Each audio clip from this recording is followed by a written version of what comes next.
Hey, this is Brett the Hitman Hart, the best there is, best there was, and the best there ever will be. And you're listening to the Smacked Raw podcast.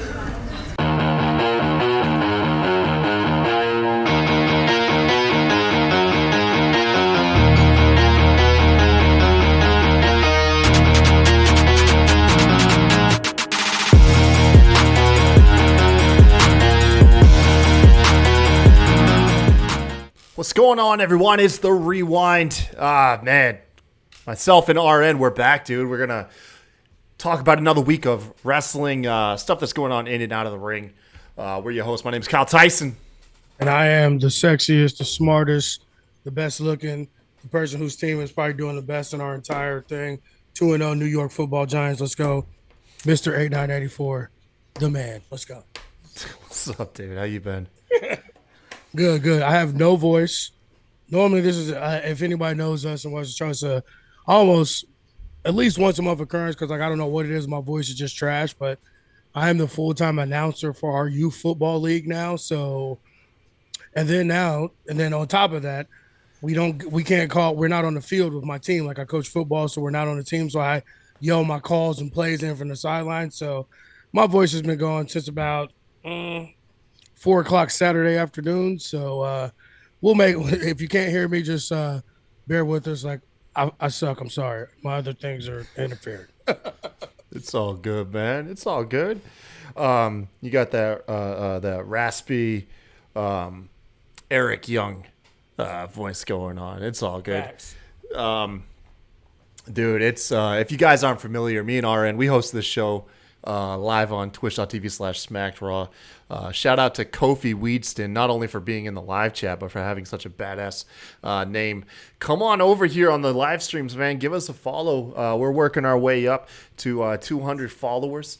If you can't catch us live, man, we're on youtube.com/SmackedRaw podcast. And then the audio version is found pretty much everywhere. Speaking of audio version, a couple things to announce, man. Finally hit a milestone. Dude, most downloads in a single month. Already breaking. Only a little over halfway through the month, man. Broke our long-standing record. If I recall, dude, we set the record back in like July of 2020.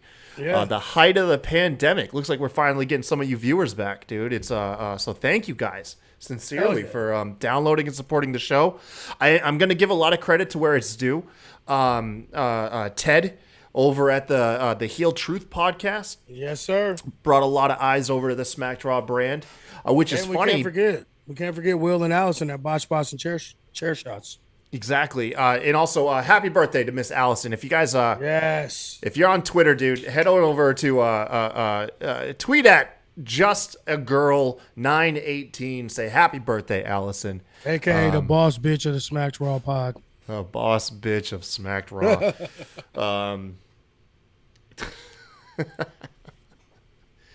Yeah, dude, we broke the record. Let me pull it up really quick. Yeah, the last yeah, let's hear it. Let's hear, man. What it was is it's our UK fans, dude. Like the UK listeners, they're the ones, man. They're the ones who they help push us over that hump. Going back 24 months, our previous record was in December of 2020. And we've already surpassed it by over 100 downloads. So, dude, thank you guys. Yeah, that's man. Nice. Yeah, dude. Thank you, everybody, so much for supporting the show. It was a wonderful thing. It was actually Ted's the one because he's the newest show to the brain. If you guys are wondering also about this, it might sound confusing if you're not already familiar. Like if you're fresh to this, this show is the Rewind. Which was originally titled the Smacked Raw podcast. Well, we used to bring on a lot of friends. You had primarily, what's most notable now? I would say Katie. Katie used to. Yeah. Katie does the She Elite podcast. She used to be so like around the beginning of the year, we used to just do a ton of recaps. Like we had a ton of hosts, and we were recapping Raw, SmackDown, AEW, she was my co-host Dynamite, for NXT. NXT, and we were all getting burnt the hell out. And I was like, you know what? We all want to kind of do our own thing. Why don't we just create our own shows and just fly it under the Smacked Raw banner? Well, Right. Katie has gone on to bigger and better things. They actually just celebrated a year of doing their own thing. But so we just kept that groove going. We brought in Will with botch spots and chair shots, and we just brought in Ted recently. So if you follow us, you'll see their shows. If you find, like, look up on Spotify Smacked Raw podcast, you'll find the Heel Truth and botch spots and chair shots. So that's Yep. yeah, so it's like a brand, I would say, or a channel, a station. I don't know, man. What would you call I'd it? say it's more like a channel. I wouldn't say necessarily a brand because they all aren't really necessarily branded as us. So I'd say it's more like the Smacked Raw channel. We are just different shows and episodes on that channel. Yeah, man. We sent out. I reached out, and I've actually talked to a couple people too. If you happen to be listening to this, and man, you host your own podcast, and you're just getting started up, man, give us a shout, dude. We're not we don't do anything exclusive now. If you want like a place with some extra exposure, you want to do some collabs, hit us up on Twitter at Smacked Raw Pod. Well, that's how we got Ted. Like Ted was one of our good fans and followers, and we never. Had you collab with him before we brought him under? No, me and Ted hadn't spoken a word until That's what I said. until you. I brought just know him that our he way. shared our shit. I just assumed that you had some type of relationship, so I just slid in the DMs and asked him, "Hey, man, you're one of our man. biggest supporters. You want to come in under the brand?"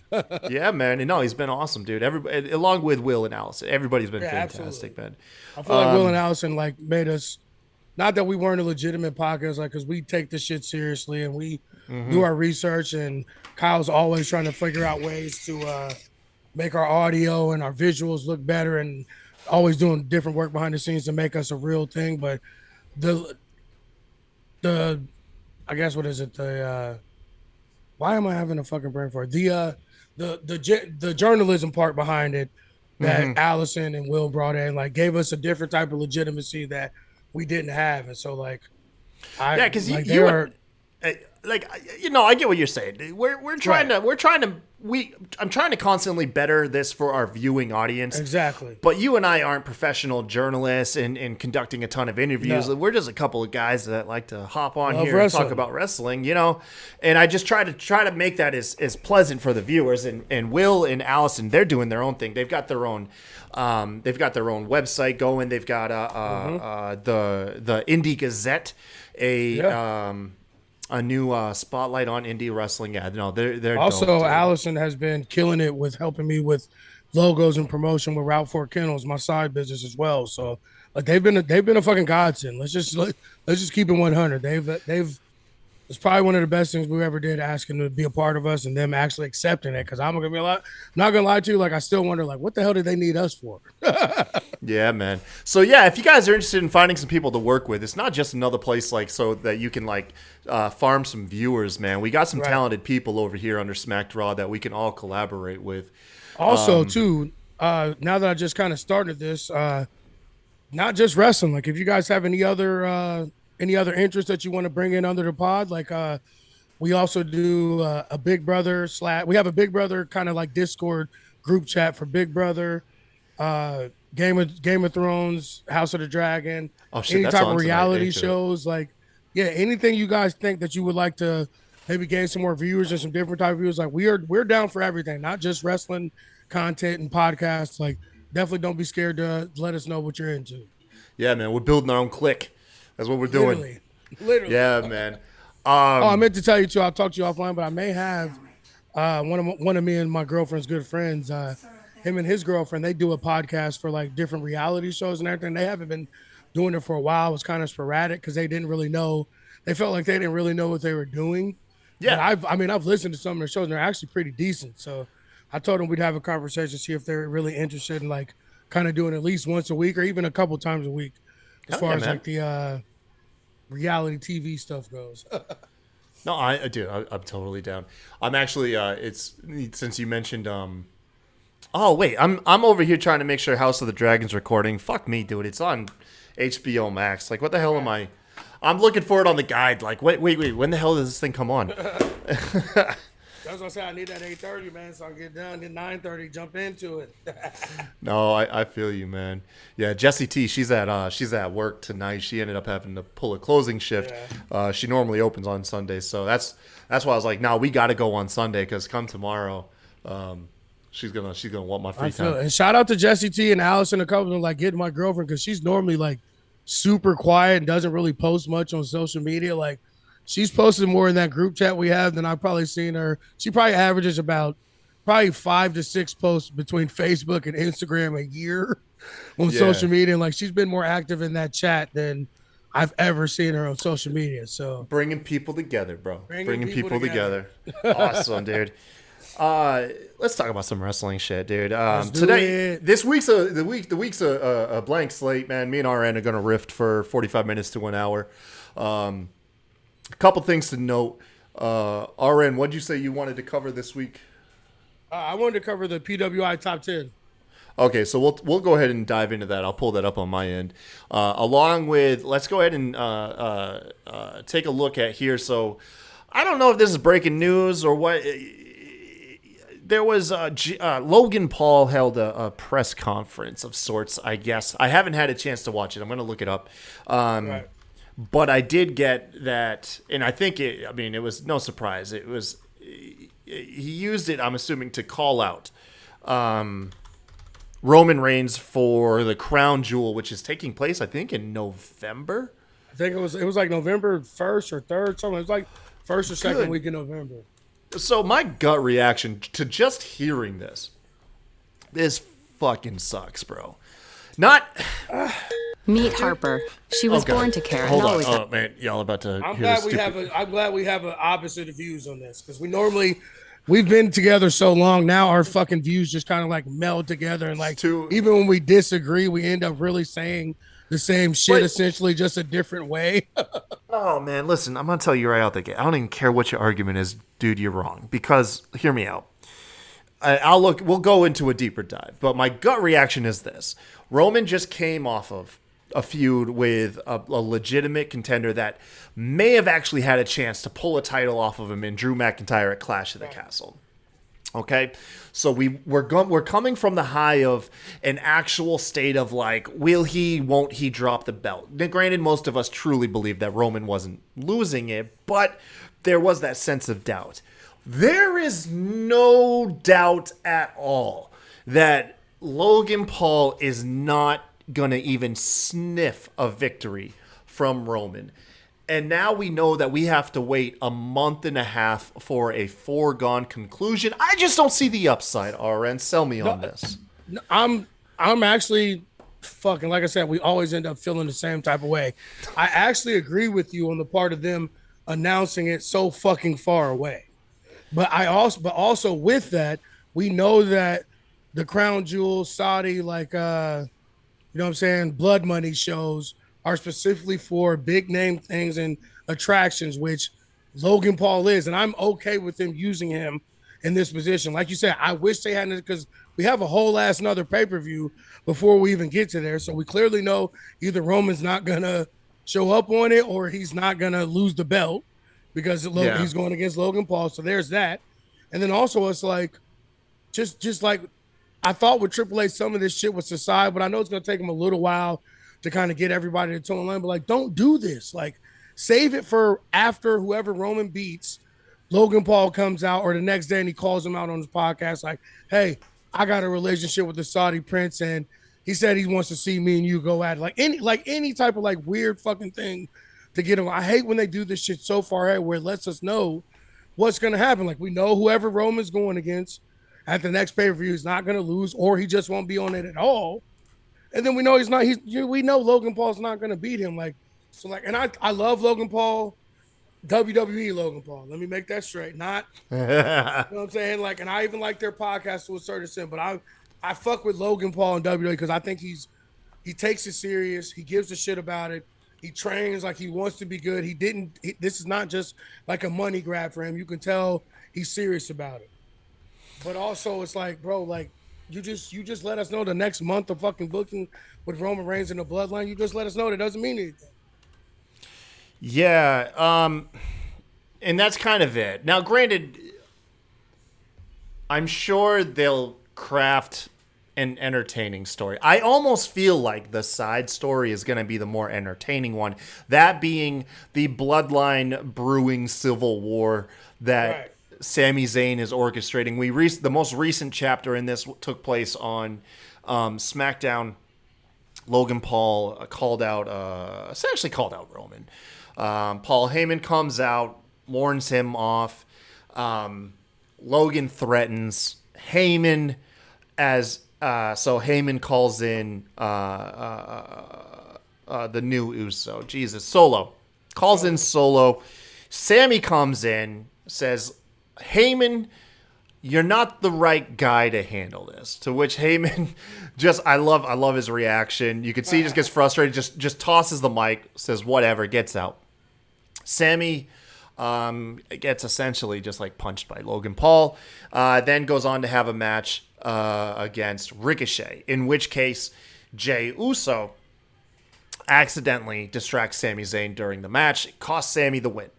Later on in the evening, during the main event, we get a North American Championship defense from Solo, who was taking on... Who did he take on? Do you remember? I have not watched SmackDown forever. You haven't watched SmackDown? I watch it like after. So like I watch it like Monday morning. I think he took on Madcap Moss. Madcap Moss. Hold on one second. Well, anyways, who he took on wasn't really what was important. What happened was as Solo was going out there, he's flanked by the Bloodline backstage, and he tells Jay, he's like, Jay, essentially, you're slipping up. He's like, you weren't on your game tonight. We're cool. And then instead reaches out to Sammy and says, Sammy, you got me? And Sammy's like, yeah. So Jay just got snuffed in favor of Sami Zayn on television. And that was the second time, actually, because I didn't watch this week, but I did watch last week. And Sammy was having a conversation with the three of them, and Solo kind of, I don't want to say he ignored what his brothers were saying, but like he was talking to Sammy, and he was like, I believe you, man. I fucks with you, man. Like, come on, we'll do this. And that Jay was looking at him like, what the hell? Like, we just told him don't come with you. So like, that's 2 weeks in a row he snuffed them for Sammy. So in this civil war that we have, this bloodline civil war subplot we have going on, we have Solo and Sammy on one side. You got Jey Uso and Paul Heyman on the other. And then you have Jimmy Uso in the middle, just wanting everybody to get along. And dude, it's the best thing. Once again, the bloodline stuff is the best thing on SmackDown. And I feel like that is the most confidence I have in this brewing match between Logan Paul and Roman Reigns at Crown Jewel is honestly just going to be all the bloodline drama that's going to be taking place. I feel like it's going to be super compelling television. You love infighting in a story is always compelling, you know, and the bloodline has been fantastic storytellers. Everybody's super talented. I'm excited. It's all, I think, once again, early predictions, although I think everybody's kind of along this line, is that we think it's going to come down to Sami Zayn and Kevin Owens taking those tag titles off of the Usos at some point. I think that's where this all goes. But that's kind of my 2 cents. And that's why I don't mind. I know it's the fucking same thing with every faction. One person tries to turn, like, I know it's like cliche shit, but like this bloodline has been so strong for so long. Like at this point, any type of different little wrinkle to how they are, to the faction and to the storyline, like I'm here for it. Like I said, to me, I wish they would try something else, but the destruction from within the angle, like it's tested time and true for fucking wrestling factions. So I'll take it, even though I hope it doesn't happen anytime soon. But at least I'll take it for now because it's just giving them a little bit something besides pure dominance, and that's all we get. So yeah, man, it's gonna be good. I mean, essentially what it is. I mean, it has to be that they fall apart from the inside, because otherwise you have to build up a faction of equal size or equal power, which they can. Like, they have a few different ones. It's true. Technically, Sammy's not really a part. He's on the outskirts, but you can still do. He's honorary Oos. He's an honorary Oos. I know, but I'm saying, like, as far as matches go, he can take Roman's spot, or Roman can take his spot versus Imperium. There's a few other things, other factions you can do. We can build back up the New Day whenever Big E becomes healthy. Like there's different things. There are other factions there. It's just that we got to fucking take some of them serious. And that's the thing. Like I was hoping that we would get some shit with the Alpha Academy with either them adding another couple people and then when Gable Stevenson comes, you know what I'm saying? Like even if it's just a mid-card feud, but it's still another faction for them to go against. I got you. Yeah, I mean, I love faction warfare. Who would you put them? Because I mean, everyone always brings up War Games. Now that Triple H is on main roster, we can definitely get a main roster War Games. Right. What faction would you build up to take on the Bloodline? Because the Bloodline now would consist of what? You'd have Roman and Trey Uso. So yeah, you could do a 4. Oh, no, 5 because you have Sammy in there. So 5-man team. Bam. Who would they take? It'd have to be. I wish it could be Imperium and we add somebody else too, but as of right now, I think you'd have to do New Day, Street Profits, and then another person, maybe Kevin Owens or something. And that's how Kevin Owens would have to lead. He's the one with the most story. Right. He's the one calling out the Sami Zayn. Right, being and that's how I think stuff. how we can get the Sami Zayn shit going. Like something happens in the War Game where he could fuck Sammy up, but he doesn't. He does it to somebody else or something like that. And that's how we can go. Like, or if not, to me, I think Imperium. Like, if you're gonna keep doing the Bloodline shit with just the Usos, start slowly building up Imperium and their control over the faction to where it gets big or it gets to enough traction to where Roman and the Bloodline can't ignore it anymore. Yeah, no, I'm right there with you. You know who should lead opposite of the Bloodline in a War Games match? Drew Gulak. Drew Gulak take down the whole faction. No matter what. Drew I'm down for that too. A catch point, fucking that. Riddle's there you not go, really man. Get Riddle in there. Riddle's not doing nothing. Like, and they shook hands. They did the catch point shake and everything that match they had on NXT. Like, I don't understand why he is so grossly underused. Like, just fire him and get it over with and put him somewhere. CM Punk's probably going to be a free agent soon. Throw CM Punk. Fuck off. But like, really seriously, Gulak starting a catch point type fucking. It ain't even if he's not the leader, even if he's just like the recruiter, I wouldn't even mind if it was like Randy Orton at the helm of it and him using, because he's hurt, him going through Gulak to like kind of like. I say you do Gulak, Kevin Owens. I wouldn't do Kevin Owens. I think he's too big for it. Riddle. I'd do Riddle, Randy Orton, Gulak. Who's somebody that's kind of like. Hey, say you know who's got a lot of momentum right now? You could find a way in. There's Sheamus. Sheamus is having like the resurgence of his goddamn career, dude. I wouldn't do. I know he's too big though. This has got to be like a kind of not jobber. I don't want to say a jobber, but this has to be like a mid card, upper mid card. So maybe Pete Dunne to start out. Yeah, Butch. Like, because the whole thing with that is you got to find like guys with different type of styles. Like even Ricochet to a certain degree. You know what I'm saying? That's the whole point of Catch Point. Catch Point was literally guys that thought the same about wrestling, but their styles and everything were different that complemented each other. Yeah. Let's see. Who knows? Akira Tozawa. He could do the senton off the damn cage. Normally I would say no, but like I said, if we're gonna build a mid card faction, I could fuck with him. I could do that.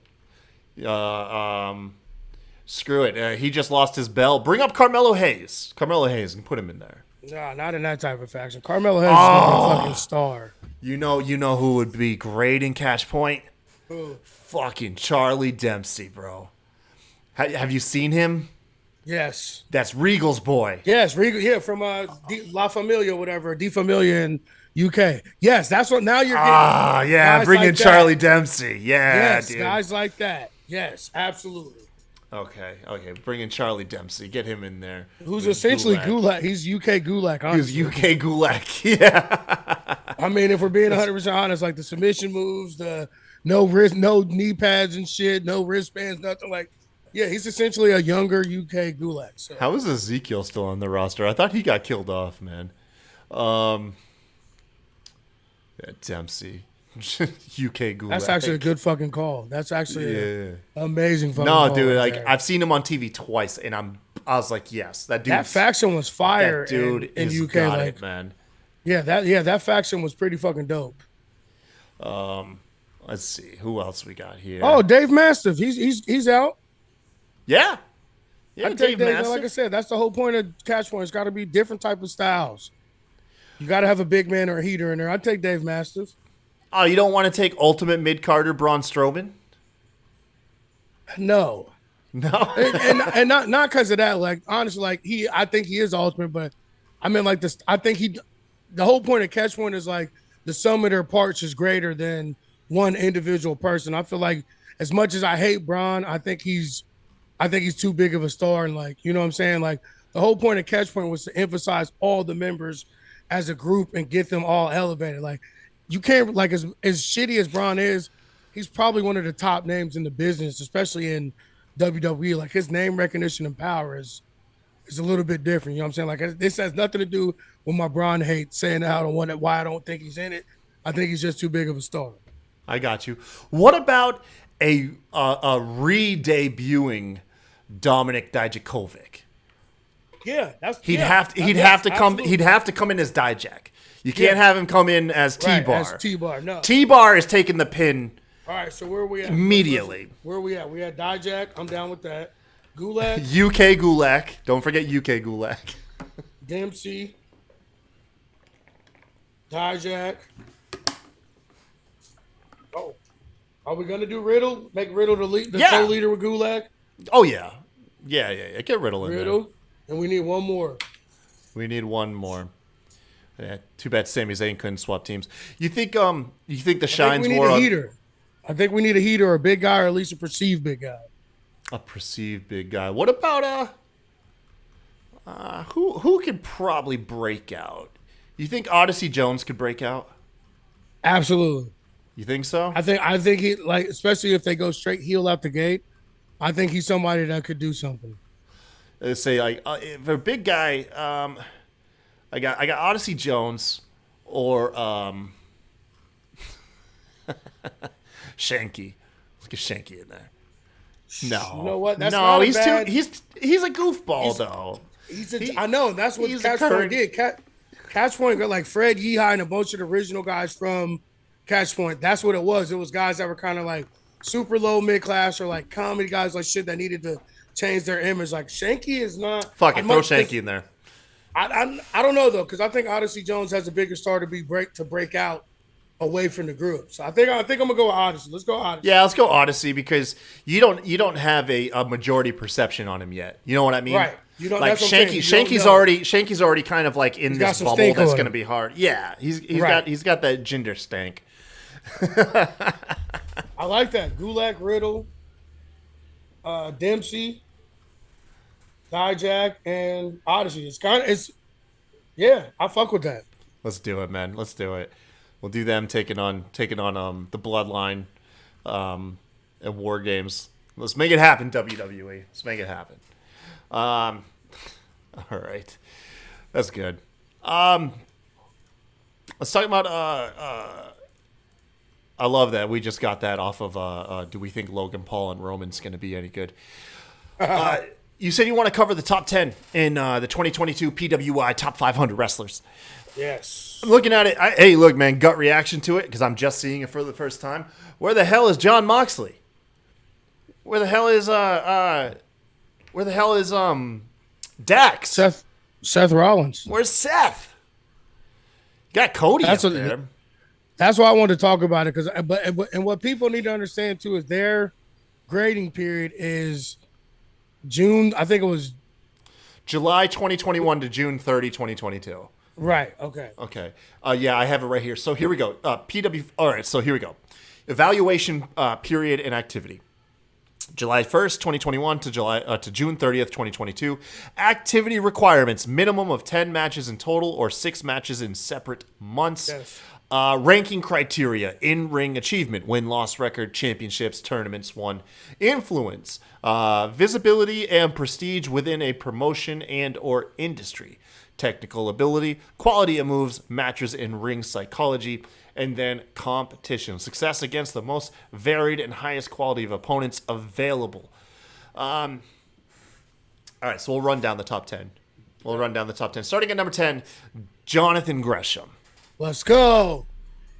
My favorite pick in this whole entire top 10. Like, he deserved it, especially from that time period. I know it was like right after Ring of Honor shut down shop, but he was defending that title everywhere in every fucking indie promotion he could. So I think he deserved it. I think he had took that promotion as far as it could go. He was one of the top people in that promotion. Their faction was one of the top factions in that promotion, which means I'm glad he got some sort of recognition for it, especially making the top 10.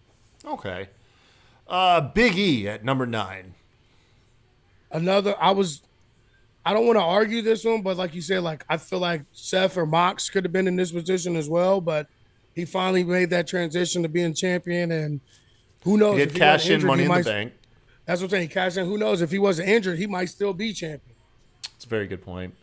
This is a name I don't know if either of us are gonna be familiar with, but Hijo del Vikingo. No, I have no idea. From AAA. You know me. If I don't know it, like I feel bad because I normally know a lot of these, especially the international Mexico and Japanese stars. Like I have no idea who the fuck that is. Let me look at this dude. This is a good-looking guy. This is not what I was expecting. Viking Raiders have ruined my perception of anybody with the name Viking in the name. Dude's got abs for fucking days. Jesus Christ. Let's see. Wikipedia. God damn, he's young, man. He was born in 97. What the fuck? Yeah, dude. This is a young dude. Well, I mean, he's mid-20s. He's 25. That's a pretty big fucking... He's 5'6", 157 pounds. I don't know if that's big for AAA, though. Those luchadors aren't the biggest, you know? Right. Yeah. I don't know what the size the scale is there. We'll look him up later. Bryan Danielson, number 7. Yeah, that makes sense. He was in what? Well, no, this is after. So this started after he was in Mania of 2021. Right. So, but I mean, he's had bangers in AEW. How many big matches has he been in? He was in the blood and guts match. Yeah, and he had those couple matches with Hangman. Yeah. And he the only thing I didn't agree with this one is he never held a title, and I feel like Seth Rollins did more. I know they count wins and losses because it's a kayfabe list, but yeah, I feel like Seth Rollins should have been in this spot over Daniel Bryan. Okay. Cody Rhodes, I think that's a shoo-in. He had a lot of matches towards the end of AEW. Yeah. He was TNT champion. Yeah. He had the trio of matches with Seth. Seth, and those last matches he had with Sammy before he left AEW, the ladder match and all that. Like, they're gonna replay that cutter for years to come. Right. That's about as close as you're gonna get to like the Jeff Hardy getting speared off the ladder spot. And the only reason why at first I was kind of like, what the fuck on this one, but then I heard I actually heard when they revealed the top 10 on Busted Open Radio.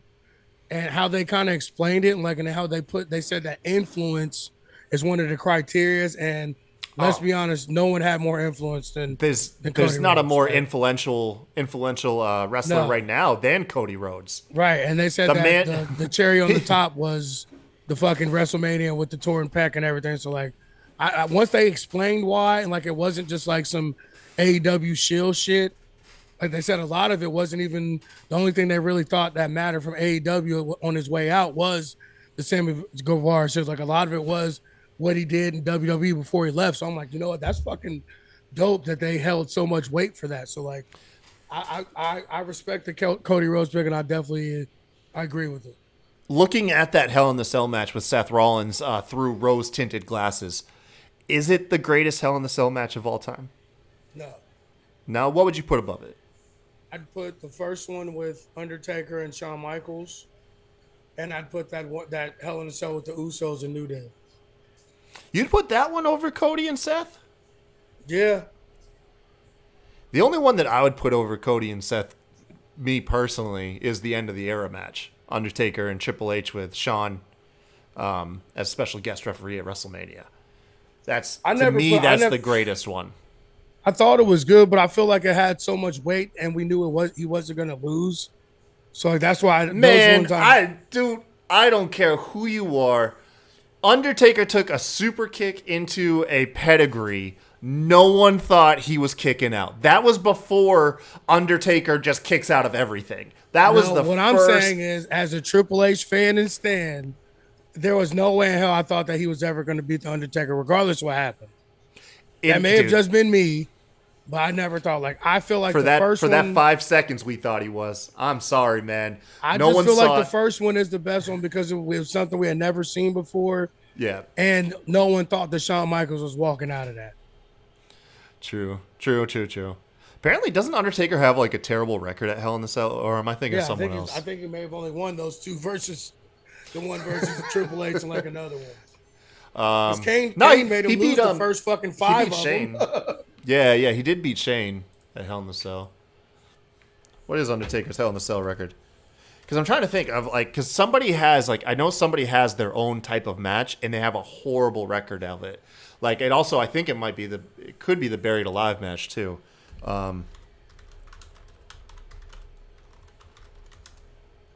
What's his Hell in the Cell record? He's competed in 14. No, actually, he has a great record. Actually, out of the 14 he's competed in, he's won 8 of them. What about his? That's a winning record. Yeah, that's a winning record. What about his Buried Alive matches?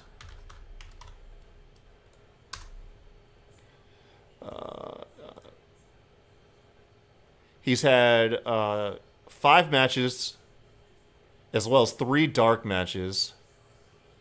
Son of a bitch. How many times has Undertaker been buried alive? At least 2 that I can remember. He's won 2 of them. So he's participated in all 5 Buried Alive matches and has won only 2. Okay, so yeah, Buried Alive is his match, and he's lost more than he's won of them. Okay. Anyways, number 5, I don't see any argument with this, is Bobby Lashley. How anybody can argue Bobby Lashley. It's. I feel like he could have been higher, honestly. Yeah, I'm just happy that Bobby Lashley. Now, granted, I can't sit here and pretend that I've been like a lifelong Lashley fan, but getting to especially see what he's done since coming back to WWE and the formation of the Hurt Business and everything, I'm glad this man is finally taking top spot as face of something, and he's currently, in my opinion, he's currently the face of Raw. I know a lot of people would give that's not your opinion. That's everybody. Seth. Yeah, he is the face of Raw, man. I'm a Bobby Lashley hater, always have been, until he joined the Hurt Business and he became heel and he became everything I thought he should be. Them with the suits and shit and everything and all that. Like, I'm glad he finally got his recognition. We got to see something other than smiley fucking Bobby Lashley. So, like, I think them breaking up the Hurt Business is one of the biggest fucking misuses and tragedies in the history of the fucking business. Look at the perception on MVP, man, since the Hurt Business. Right. I mean, Jesus Christ. I was going to say, there's your faction war right there. Lashley and the Hurt Business versus the Usos. One of the biggest travesties is we did not get the Bloodline versus the Hurt Business. Because that in all honesty, if there was a faction that we could not just handpick create, but if there was an existing faction that feels like it's on the level of talent and power that the Bloodline possess, it would have been Hurt Business. Yeah. Just off the strength of Bobby Lashley and fucking MVP. And I wish we had got to do because originally when I jumped off, they had said that their thing with the Hurt Business was they wanted to be like a jumping off point where they take a couple young guys or even women under their wings, get them coached up, and then they dip off and they replace them. That was supposed to be Cedric initially. Yeah, exactly. That's what I'm saying. I wish they had kind of stuck with that. But yeah, that was hopefully Triple H or somebody gets in his ear like, bro, bring back the fucking Hurt Business. Yeah, man. The Hurt Business could be for Raw what the Bloodline is for SmackDown. Wouldn't you go back to splitting Absolutely. the belts up or whatever? Well, they're the ones that WWE turned to take care of those ragtag group of Retribution. Yeah, literally, I forgot about They that. literally paid them. They became baby faces. Like just overnight, man. They became like huge baby faces when they had to take on the task of taking out Retribution. Number 4, Hangman Adam Page. Another no-brainer. I mean, I would have put him at 5. I would Yeah. have. We'll finish the top 5, and I'll tell you like what my top 5 would have been. But he's Okay. in the top 5 for sure. Yeah, Adam Page, of course, crushed it.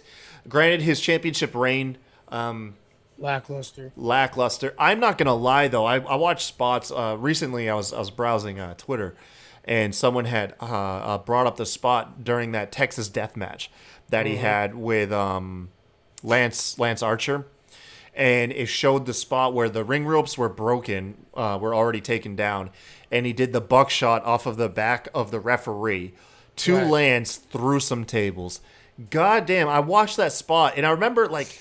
In the moment, you kind of have some stank on it because you're like, this match kind of sucks. There's no build. Now I go back and watch that spot, like with it removed from memory in the rain, the stank of the rain ain't there. And I'm like, Jesus Christ, dude, we wasted a potential legendary reign that Hangman And could have that's what had it just was. through That's poor what he storytelling. Exactly. That's what I'm saying. That's why I don't think he didn't never. I honestly can't ever think of a bad Hangman match. Like I'm not saying he has No. a bunch of great 5-star matches, but like I can't ever think where I watched a Hangman match was like, God, this fucking sucked. I don't think it was necessarily his in-ring work and the shit he did in the ring. I think it was their lack of storytelling, their lack of having any real contenders lined up for him and long-term storytelling. Like it just got stale and old. And how much can you? I mean, Cowboy shit can only last so far without another partner to help you get through it. Yeah, Tony Khan really learned the poor lesson of the dog chasing the car, not knowing what to do with it when it finally caught it. Right. Like, that run up, everybody always talks about it. The run up was fantastic. Years of storytelling. Granted, it kind of stumbled there towards the end, but by that point, there was such a great foundation to that story that it still was very captivating. And then, yeah, poor. His main thing was like the same thing. They fucking dropped the ball. Same thing they did with Thunder Rosa. They missed his shot to be champion the first time. What was it, a year ago before he finally got the belt? Yeah. Probably the most controversial of the 10 up here. CM Punk at number 3. Public He should Enemy number 1.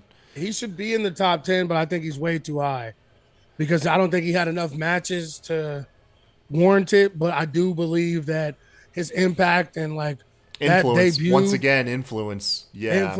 that debut, like that shit gave me chills. Like To this day, that's going to be To one this of day, AEW's like, best clips ever. Pro I wrestling think that clips not in just general. that's what I'm saying. No, wrestling in general. Like I can honestly say, and we even talked about it on one of our rewinds that was the first time in a long time where we got fucking chills when somebody made a debut. Even though we knew it was coming, it was the worst kept secret in fucking wrestling. But like that, No, debut, like everything stood still in my house. It was like, everybody shut up. Like, we need yeah. to, like this is a moment right here. I haven't felt. I think we both said it. We hadn't felt anything like that in years. It was it was a huge moment. It'll still go down, like we said, not only in pro wrestling, but obviously one of AEW's landmark moments. I really hope at the end of the day they can turn the ship around somehow with CM Punk. I do not see how you bring him back without making him heel. That guy cannot come back as a babyface whatsoever. I don't know. Like, I mean, He never should have been a babyface. After that first couple weeks, maybe a month after his debut, they should have went straight to him being a heel. Yeah, like whenever I would say, well, we would have turned him heel. I think it was the most obvious one was actually right up to before that press conference, the match with Moxley. I mean, granted, it's a tough task doing it in Chicago, but CM Punk's talented enough that dude can be a heel anywhere he wants to be. Anywhere. Yeah. And that's my thing, like him coming out to AEW doing the Cena promos and shit. Like, I love this company. I love the fan shit. Like that's not CM Punk. That's not the CM Punk we all got behind and You, love. We want you piss and vinegar, talking shit, pipe bomb CM Punk. Not I love this company. I love these fans. Like get the fuck out of here. That's not him at all. I mean, you can get away with it those first couple months because we were That's what I said. blinded Yeah. by like we're happy to see him too. You know what I mean? Right. That's like when Seth Rollins returned. Now, granted, it's not as a big on the scale, but when Seth Rollins returned from blowing out his knee, Yeah. and they thought that he could just come back as a heel. It's like no, everybody was happy to see him. They missed him, and so the same thing goes with CM Punk. But eventually, that veil wears thin, and if you have no substance, no story to Right. carry that babyface momentum, fucking go back to being a dick like you. Well, also, you just got to apparently recognize are. it because now, look, how long Seth been a heel? Almost 2 years now, 3 years now. Understand that he's not And it a ain't good old. face. No one's pining for Seth Rollins No, to be the babyface. to be a baby face because he's just not. Some guys just, and the worst part is he's probably one of the nicest guys off camera and like simplest, like no fuss type dudes you ever meet off the camera. But some guys are just better at being bad guys. So It's crazy. God, like some acting is just like kind of like mind boggling to me. But yeah, to see Seth Rollins be like reserved in how he like acts around, like I mean, granted, who really knows when the camera's not rolling how he is, but he seems to be a mild mannered, pretty reserved guy. And then he can just turn that switch and become that character that he is. Laugh, bro. I love it. Like It's amazing. I've said it before. I thought he was the MVP of the Thunderdome era. I feel like he's been doing this fucking thing this last like year and stuff, and like re-evolving and like I don't even know, like redoing the Monday Night Messiah character and making this like weird Joker Bond villain shit. Like he just keeps elevating it and rewinding it and refixing it and retooling it and like making it better every time. Like he's fucking amazing. Like he's as of right now, he's my favorite wrestler in WWE, right behind Kevin Owens. Yeah, yours and a lot of other people's, man, and with good reason, dude. The guy just oozes talent. Yes. Yeah. Number 2, Okada. This comes to no surprise. I finally am hearing, like, granted, I don't keep up with New Japan like, say others like Marie Shadows does and everything. But I am, I am starting to hear the rumblings of people getting that, and I mean, I'm assuming to the hardcores, they've been tired of this John Cena-esque reign of his. But it does seem like that. He just won his 3rd G1 climax this year. Yeah, he's an obvious pick, honestly, for number 2. Yeah, I mean, I kind of feel the same way. Like I was liking that they were bringing up some newer people like Shingo and Will Ospreay both getting IWGP title runs and everything like that. But I mean, you can't deny the year that Okada has had. I mean, Yeah. the Forbidden Door shit, winning another G1, like the wins and losses, and like again, he's another person. Like despite what you might say, and they can throw that John Cena tag on him, like, but he can fucking wrestle circles around John Cena and his move sets and like adding a submission hold to his repertoire and everything like that. Like I fuck with Okada heavy, and like I said, I kind of see where everybody's coming from, and I was kind of on that boat too. Like I was glad they were letting like I said, Shingo, Will Ospreay, Jay White, there's like some other people's getting in Fucking there. Jonah. Jonah pinned Okada, man. Yeah, I know. Fuck Jonah, but everyone else, like I'm down. But even with Joe, like I don't necessarily have just a thick bullshit. But yeah, like I said, like I was Big boy okay with shit. that, and the fact that he's okay with that. Like he's taking pins to all these guys. Mm-hmm. You know what I'm saying? So it's like he doesn't have an ego like that. Like he literally gives a fuck about New Japan. Like he cares about it. He lives for it. He dies by it. So it's like number 2. Like I would have been. I don't know. Number 2 is about where I would probably say it was. Yeah, I feel like out of everybody here, that's the one that I'm like, yeah, number 1 and number 2 just feel obvious for obvious reasons. And number 1, of course, to nobody's surprise, Roman Reigns. Dude's having the run of his entire career. It leaps and bounds above his peers in WWE. Granted, you and I have said that like this is both beneficial and hurting the company because it's going to be hard to take those belts off of him without it feeling lackluster, like the person ain't on his level. The closest thing we have to that right now, out of surprisingly, is Cody Rhodes. But yeah, Roman is killing it. The man is just firing on all cylinders with character wise, promo wise, everything. Literally God mode, literally God mode. Like I couldn't even like we had always said, we've thrown that out before to different wrestlers and stuff and everything like that, but like, nah, we've never seen God mode until right now. Do you feel that he's in this weird position where he's not big enough to cross over to mainstream, but too big where he's isolated in WWE? Like he feels like he's in this lonely spot where he has no peers in the company, but he doesn't really seem like, I don't, if I'm talking casually with people, I don't really ever hear people bring up like Roman Reigns. If I talk about wrestling with non-wrestling fans and stuff, usually I'll hear stuff like John Cena. Right. John Cena's still like one of the first names to come up. And that's their fault because they tried to shove him down our throat so hard out the gate with his run that he never got the chance to just be something. Like if they had did this shit, this tribal chief, like not this is necessarily, but like a version of him being a heel early on, just I cool think he would have got to that point. That's all it is just cool Roman. Like, right. You know what I mean? He's not forcing anything. Yeah. I think he would have got here a long time ago, but this Vince is Vince. Yeah, man. I mean, he is in a weird spot, in my opinion. Yeah, I mean that's my hot take. Is he's in a class of his own in WWE, but he's still he doesn't have the appeal to cross over to like movies and television, like a lot of the people before him, like Triple H and not so much Triple H, but like obviously The Rock is the big name that comes to mind. But even Batista. Batista and Cena both have their own fucking characters that are locked in forever that people are going to remember and recognize. Yeah. It's interesting, man. That's pretty cool, though. Anybody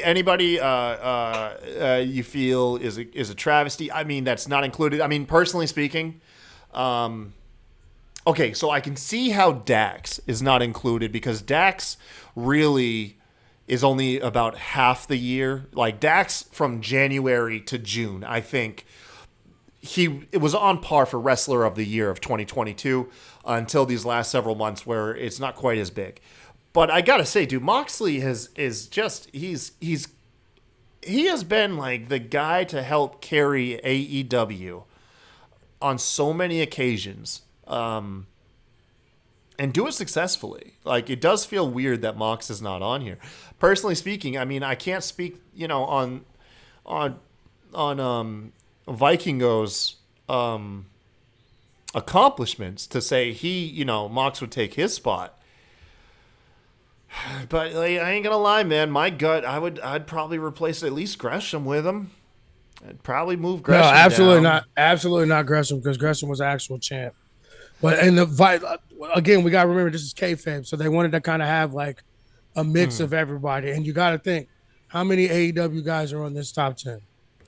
Let's see here. We got. I mean, we can't count Gresham, but yeah, Danielson, Hangman, and Punk. Yeah, so you got 3. They're taking up 30% of it. Yeah. Did he have bigger in that grading period? Do you really think he was bigger than any of those 3? Honestly. No, he wasn't. Yeah, because I could see because this most recent, it had the grading period gone to now to when he lost the belt to Punk, I'd say absolutely. Right, but you're right. He did get the belt back post. That's the thing people always doesn't understand. Like you got to take the grading period into effect, and how many people in his own promotion were also ahead of him, and why did is he summer deserve? To summer, man, it's weird. Because I think it kind of started with after WrestleMania SummerSlam type deal. Maybe. Yeah, because SummerSlam is the first major pay-per-view that I know of that takes part in the grading period.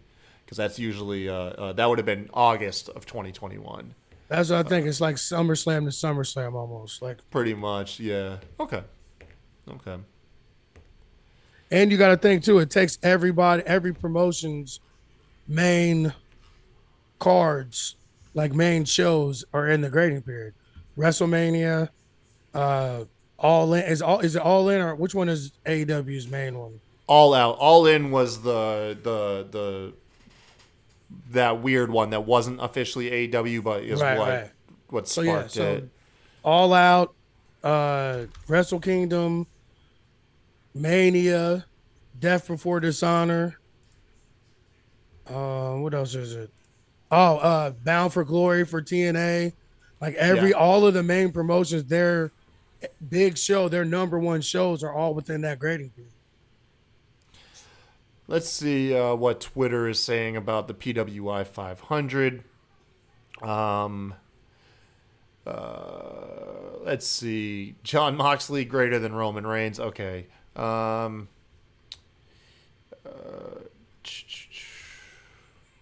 a lot of unnecessary tags of PW 500 that aren't talking about it. Oh, let's hear it for these 3 black men ranking in the top 10 of the PWI 500 list. Hey, I didn't even think about that. Yeah, Lashley, Big E, and Gresham. That's good. I think that's the first time ever. You say that's the first time ever? I think so, yeah. Nice. Let's see here.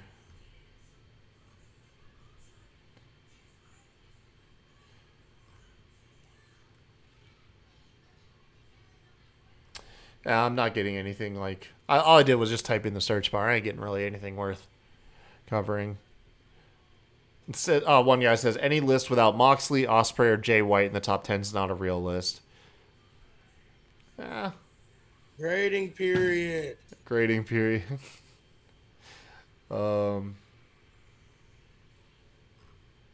Seeing a lot of indie wrestlers celebrating that they made the top 500. That's pretty cool. Yeah. They ranked... Danhausen made 331. That's too high. That's too high. He's got influence. That's true. That's true, man. Make no mistake, he's number 1. I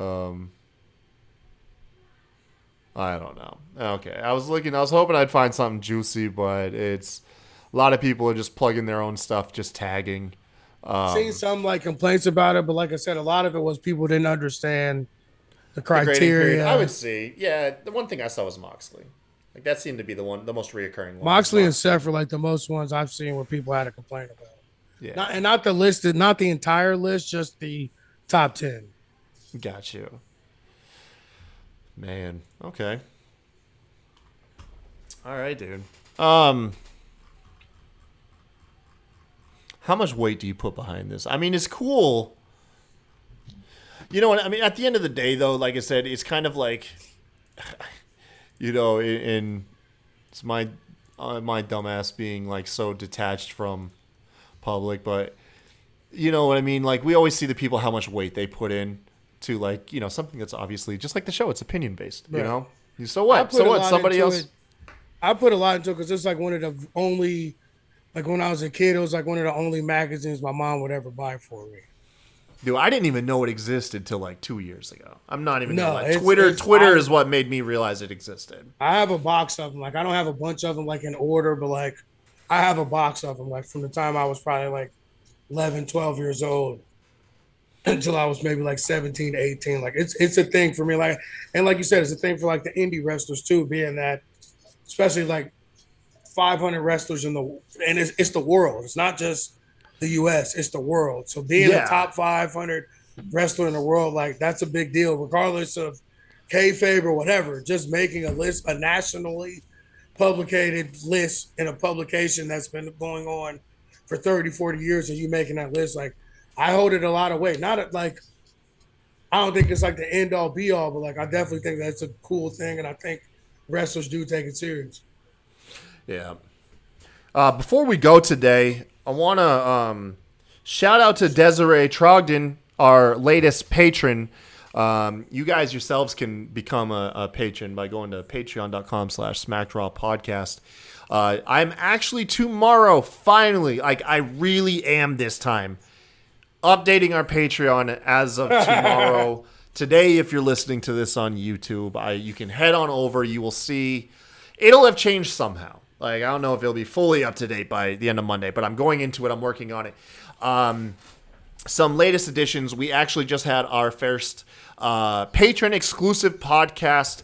It is going to be Ted's Heel Truth podcast. He actually just submitted it. I mean, thank you, Ted, so much, dude. This guy is dove head first into helping this brand. Yeah. Let me find out what he say was. He says the first patron exclusive podcast is going to be Tully versus Magnum Starcade 85, the I Quit match. So if you guys are a fan of the older golden age of wrestling, Ted is definitely your guy to listen to. He's going to be covering that. That podcast is going to be exclusive for our patrons. Patreon.com/SmackDraw Podcast. Help support the show. We greatly appreciate it, you guys. It all goes back in, believe me, to just trying to create better content for y'all. Yeah. It's not like I've ever gone out and like bought lunch with that money or anything. That it's literally just always goes back into the show. So yeah, thank you guys for supporting us over there. Damn, RN. How's the kennel business treating you, man? Pretty good. We got a bunch of crazy ass pup litters about to drop, so it's crazy busy and sucks sometimes, but it's working. Yeah, it's a grind, ain't it? It sounds like it's Super a grind. It's a grind. Yeah. Mostly for my brother, grind, but fuck it. Oh yeah, it's too much. Podcast, coaching, working, kennel business. Thankfully, MJB has been kind of cooled off since the summer, so that's one less thing I got to worry about, but never stops. Yeah. Yo, I meant to say, like, I had a guy who had a similar name to you the other day, and I swear it took all the fucking self-control to be like, I know a guy with the same. This dude's name I helped out is Aaron Petty. I know a couple dudes named Aaron Petty. For real? Is that a common fucking name, Petty? I guess it was. I didn't think it was. I was just doing it because, like, no one ever got my actual name right, so that was just like our MJB name, like, you know what I'm saying? Like Aaron Petty. That's what Aaron Petty or Aaron Petty. That's what I turned it into that. But like, then motherfuckers, like, I tell people my Facebook or something like that or my thing, and it was like, is this you? And it'd be like some random white dude. Just like, there really is that. That's many what it people was. Yeah. Yeah. That's what I'm saying. Like, there really is that many people with that name. So it's like, yo, I loved it because he called earlier in the day, and the caller ID was just like it's perception is key here. I'm not saying I feel bad for anybody with the name, but the name on the caller ID came up Karen Petty, and I was like, dude, you know it's bad news. And it's fucking Karen and Petty in the same name. He actually ended up being a pretty cool guy. Oh shoot, dude. Well, I hope you guys enjoyed the show. It was a breeze. RN, you might be onto something with these looser structured shows, man.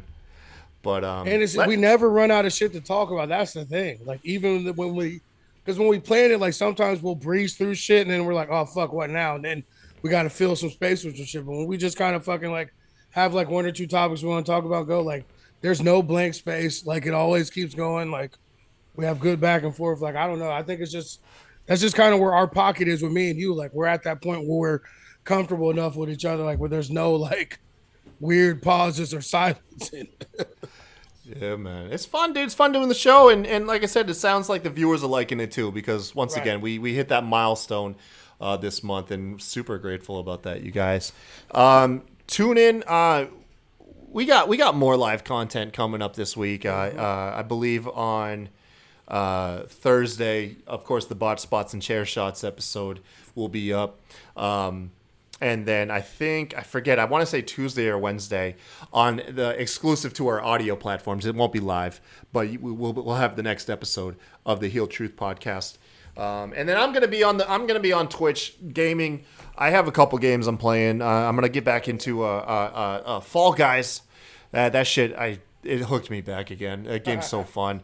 Got Fall Guys. Got the Cult of Lamb game.